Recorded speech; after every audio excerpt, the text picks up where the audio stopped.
एक चांगलं detection Wagle estate police स्टेशनचे डिटेक्शन टीमने केलेलं आहे. त्याच्यामध्ये एक खूप नावाजलेला आरोपी आहे, ज्याचे पूर्वीचं खूप मोठं रेकॉर्ड आहे. त्याला ह्या घरफोडीच्या गुन्ह्यामध्ये अटक केलंय.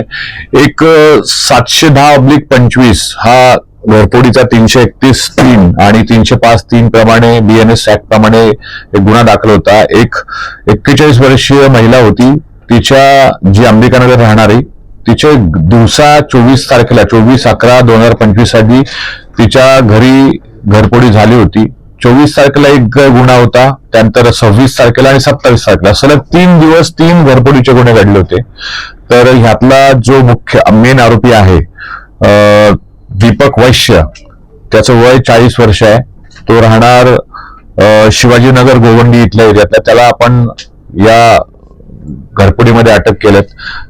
हा वैश्य हा पूर्वीचा मुंबईचा आणि ठाण्यातला रेकॉर्डवरचा आरोपी आहे. त्याच्यावर जवळपास 20 ते 25 गुन्हे दाखल आहेत. आमच्याकडे जवळपास 15 ते 16 गुन्ह्यांची यादी त्याच्यावर दाखल असलेली मिळाली आहेत. आणखी त्याच्यावरती गुन्हे होते.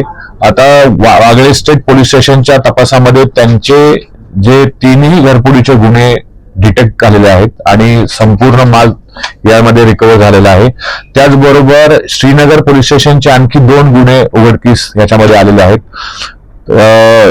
त्याची आता तपास आरोपीला त्यांच्या हँडओव्हर करून हे परत आरोपीकडून निष्पन्न होईल. त्याचबरोबर आणखी वर्तकनगर असतील किंवा कोपरी असतील, त्याचबरोबर वर्तक तुमचे कासावडले असतील, असे आणखी काही गुन्हे या प्रसंगी आता मला वाटतं डिटेक्ट होतील. त्याला आरोपीला जवळपास 3 दिवस पोलीस कस्टडी आहे. 9 तारखेपर्यंत त्याची पोलीस कस्टडी. आता परत त्याची कस्टडी वाढवण्यात येईल आणि संपूर्ण जो मुद्देमाल गेला होता, या 3ही गुन्ह्यांचा 100% मुद्देमाल आपण रिकव्हर केलेला आहे.